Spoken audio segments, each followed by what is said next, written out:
All aboard! Ladies and gentlemen, boys and girls, football fans of all ages, I am Beast Mike, and you have now arrived at my train of thought. It's also time to once again ask the question, where do we go from here? Today, our train ride is going to be in the Midwest. It's going to focus on two very cold winter cities that have both hosted Super Bowls where the Patriots have taken L's. And two Midwestern, very cold winter cities that are intertwined because they are responsible for the biggest collapse and biggest comeback in NFL history. No, this is not a time for Matt Ryan to catch strays because he, A, couldn't beat the Patriots in the Super Bowl, and B, he was the quarterback for the Colts, who was responsible for the biggest choke in NFL history. We're going to talk about the team that he lost to in the game in question, the Vikings. Now, yes, we all thought that Minnesota was fugazi in 2022, that their 13 wins were a product of somehow avoiding all of the pitfalls and all of the traps and winning games that were incredibly close that they could not possibly repeat in 2023. And then they were exposed and defeated by the Giants, who we also knew were pretty fugazi, as evidenced by how bad they were this past season as well. And then with the regression to the mean, we all thought, okay, Minnesota would probably be decent to watch, entertaining because their offense is really good, and maybe slightly better on defense because Brian Flores is the DC now, to pair with Kevin O'Connell as the play caller and coach for the offensive side of the ball. And yet the Vikings, I think, might have also stepped on a bear trap or a landmine or something because their injury situation was not great. Let's examine how this turned out. Kirk Cousins looked really good in the 8 games he played this past season. Unfortunately, it was only 8 because he tore his Achilles. He still obviously led the team in passing because he was like that. Cousins was playing some really good ball. And a lot of those passes were going to Justin Jefferson, who was playing some really good ball. And he continued to cook whatever DBs were in front of him, and he handled business very effectively and efficiently. He still got to 1,000 yards, even with only playing 10 games. He missed stretches in between, which really dampened thoughts of the Vikings making the playoffs. TJ Hawkinson tried his hardest to pick up the slack. He played really well in his first full year in Minnesota. Unfortunately for him, a torn ACL ended his season, and is now probably going to making the Week 1 game for the Vikings a little more challenging. Rookie Jordan Addison also played really well. He led the team in touchdowns with 10. And he showed that the Chargers made a tragic mistake by not taking him and keeping him in Los Angeles. Minnesota was really close, and if Kirk Cousins were there, they probably would have been able to do this. They were really close to having 3 guys with over 1,000 yards receiving. Even without Cousins for half the year, they still almost did it. You had Jefferson, who I just mentioned, already made it. And then you had Hawkinson, who had 960. And then you had Jordan Addison, who had 911 yards. Very impressive. But it comes at a cost. What's the cost, you ask? This run game was pretty terrible. And though Alexander Mattison was put with the task of replacing Dalvin Cook, who played so well for so many years in Minnesota, he was only okay. And he had exactly 700 yards. Somehow he didn't score, but he wasn't explosive very much, and he didn't average 4 yards to carry either. You had Ty Chandler, who was okay as a second back, but he too didn't really do too much. And Minnesota was bottom 5 in the league because of it. Combined, those two had 1,161 yards. 700 exactly went to Madison, and they only scored 3 times. All of those went to Chandler. Josh Dobbs actually tied for the team lead in touchdown runs. Dobbs came over from Arizona right after the Cousins injury, and he was actually kind of sort of okay. He had his good moments for a few games, and then unfortunately, he was pretty much relegated to the bench after he was disastrous in Denver. And it's that Denver loss that kind of started Minnesota's descent into madness. They were 6-4 at the time of that Bronco game, and then ended up losing 5 of 6 to effectively get themselves eliminated from the playoffs. They also lost the Lions game at the end of the season, making it 6 of 7 technically, but they were eliminated from the playoffs by the time the Detroit game happened, the second one anyway. They played Detroit twice in 3 weeks to end the season and took L's in both of those games. Now let's talk about the defense a little bit. And this defense was better than last year, which isn't really saying much, but it wasn't what it needed to be, especially in the games where they were needed most. The first Detroit game and the Packers Sunday night game that ended the calendar year of 2023. This was on New Year's Eve. The defense got kind of sort of roasted by Jordan Love. It doesn't mean it's not talented, they just didn't really play well. Their safeties can absolutely tackle. Cam Bynum led the team with 137 of these tackles, and he also had 2 NOs to his name. He had Josh Metellus, who had 116. He was second on the team. He was pretty productive and efficient, got 2.5 sacks. Good safety blitzes in there. And of course, the eternally underrated Harrison Smith, who somehow didn't get an NO. He's usually good for at least 2 or 3 per season. And he was 5th on the team with 93 tackles, I should say.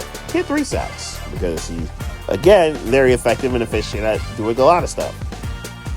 In between those 3 safeties, who obviously tackled really well, you had the really good tackling linebackers of Jordan Hicks, who had 107, and Ivan Pace Jr., who had 102. Those guys were really very productive at closing in on the opponent's ball carriers. But the star of the defense, at least the best player on it, is obviously Danielle Hunter, who had 16.5 sacks. He had 83 tackles of his own, but it's, of course, the 16.5 sacks that are going to bring home a whole lot of money. I'll explain why in a little bit. The guy who led the team in NOs was Byron Murphy Jr., who came from the Cardinals. He had 3 of them. And I think Byron Murphy is going to continue to be a very productive corner. He's been that way for a lot of his career, I would say. So yes, there is some good news and some bad news. You just heard the good. Minnesota's got a lot of pretty solid, pretty talented players and a couple of superstar players, I'd say, in Jefferson and in Hunter. The bad news is a lot of the guys I just named are also free agents. The Vikings are going to have some decisions to make in the next week or so, starting with obviously Kirk Cousins, who's going to be the belle of the ball when it comes to the free agency period. If he's not in Minnesota by this time next week, then what happens? Do the Vikings draft the QB? Does Kirk Cousins continue to rehab from the ACL injury and try to make it back for the NFL season? What happens with Kirk Cousins? Normally, he gets guaranteed money. And by guaranteed money, I mean whatever dollar figure he signs for, he generally gets. And he generally lives up to a lot of the money that he makes. So this is going to be quite the decision for Minnesota to make, because it really does shape the next, I'd say, 3 seasons or so that they're going to have. Other big free agents you should probably know about. I mentioned Alexander Matheson. He is also capable of being a free agent. I think we've learned that he can be a very good RB2 or a very good timeshare type of running back. Because as a lead back, he wasn't that great, but I think he can, again, be a solid RB2. I look at KJ Osborne. I didn't even mention him yet. He is a pretty good third receiver, and I think he could still be that on a pretty good team. He, too, is going to be testing the market. DJ Wadham, who was second on the team in sacks with 8, he is a free agent. And there's also the guy who led the team in sacks by the name of Danielle Hunter, who obviously doubled Wadham with the sack total. He cooked and will now get a whole lot of money because he's going to be on the market. So Minnesota's got a lot of decisions to make. They do have a good amount of money to use for these decisions. They're 14th in the league with about $42 million to spend. And their draft pick situation's also not awful. They have the 11th pick in the draft. They have their own second-round pick. They don't have a third. They have their 4th-round pick, and they also have an extra one from the Lions. They have 5th from the Chiefs and the Browns. They have 6th from the Raiders and the Jaguars, and a 7th from the Falcons. For those of you who may remember my power rankings, I have 4 tiers. Zombie, and then there's the title, and then there's the playoff tier. But the tier that's right above Zombie is the fork in the road tier. Minnesota's there now. Do they rebuild, or do they reload? The Colts were in a drastically different situation this time last year. They had an abject disastrous season. Their best player, Jonathan Taylor, was trying to find a way out. Jim Irsay was acting completely ridiculous on social media. The Colts had no quarterback. It was a disaster. We all laughed at them for the Jeff Saturday thing. And obviously he was the coach of that epic choke job in Minneapolis. But it was all bad. It was all really, really terrible. And then, for some reason, they got it together. They got themselves dusted themselves off and cleaned up, and they figured some things out. Jonathan Taylor mended fences with Irsay. They squashed the beef, and then Taylor got paid. And they got a good contract, which I think is very nice to hear. They got their quarterback in Anthony Richardson, and he looks incredibly dynamic. The Colts got to be sturdy all over again. They got good coaching with Shane Steichen, who has proven himself to be a very solid play caller. And now Indy was a game away from going back to the playoffs and winning their division, and maybe even a couple of plays away from doing it. Had Gardner Minshew not missed the fourth down pass. I do put that on Minshew. I think that was not a good throw. So with Indy, I like what they have, but it starts obviously with Anthony Richardson. His health is very concerning. It felt like whenever he played, he was a high risk of getting injured. He's dynamic, sure. The arm is awesome. The athletic ability is crazy. The ability to run the ball like he does, it's there. He's going to terrorize people for years to come as long as his health is still intact. Unfortunately, it just felt like you can't trust him. He had the issues in Houston. He had the issues in his fourth game. He only played 4 games. It was just really rough to see him go down like he did. And it's a shame because Zach Moss and Jonathan Taylor were a pretty complimentary set of running backs together. They had 1,500 yards and almost split the yards evenly. Moss had about 50 more than Taylor did, but they almost split the yards evenly, and they managed to be a very solid top 10 rushing attack. The two of them plus the cameo appearance by Richardson, of course. And with Michael Pittman, I kind of compare him to a Honda Accord or a Honda Civic. Some really stable, efficient car. It's not flashy. It's not going to be the type of car that you would go out and go get if you won the lottery or something. But he's very stable, and he's sturdy, and he's efficient as the number 1 receiver. He had over 1,100 yards this past year. I'd like to see him get in the end zone a little bit more, but he is a very stable receiver, and there's nothing wrong with that. He's just not going to be the first on a highlight where like, oh, did you see him cook that DB? Or that route he ran against the safety was just disgusting in the slot. Like, he's just not that type of cat. But the stability works, and I think they'll take it. Josh Downs had a pretty solid rookie season. 700 plus yards. He had a couple touchdowns. Same with Alec Pierce. Well, not the yards, but the touchdowns. He had 500 yards, Pierce did. This is a decent 1-2-3 setup. I don't think they're great, but I think they're decent. And for the Colts, they just need efficient. And they got it from those 3 guys, and from Taylor and from Moss. Good work there. The defense can be better. This defense was kind of beaten up, and they gave up a bunch of points. They were bottom 5 in terms of points allowed. They were in the bottom parts in terms of the rush defense and the pass defense. It was not a very efficient group. It's good players on it group, but they're not very efficient as a whole. Zaire Franklin, however, is not one of those people who was inefficient. He was second in the league in tackles, with 179 of them. He also had a sack and a half. He was very productive, and is proving positive that he's taken the torch from Darius, or Shaq Leonard, if you will, as the guy in the middle of the Colts defense making monster plays, or all over the Colts defense, if you will. You had EJ Speed, who used said speed to get to the ball carriers. He had 102 tackles, believe it or not. Good stuff there. Kenny Moore had a very versatile season. A sack and a half, 93 tackles, and 3 NOs. 2 of them were against Bryce Young, and they both went back to the crib. And a guy I've always really liked is Julian Blackmon, who kind of had a down 22 year, which was disappointing considering 21 was so good.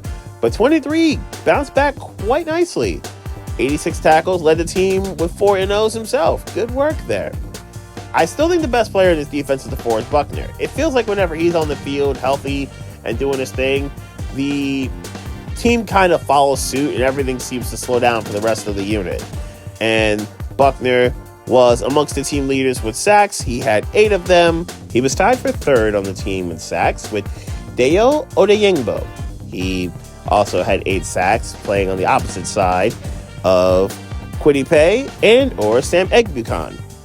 Paye had 8.5, and I think that he's got another level in him. I think he could go increase his game to even more heights.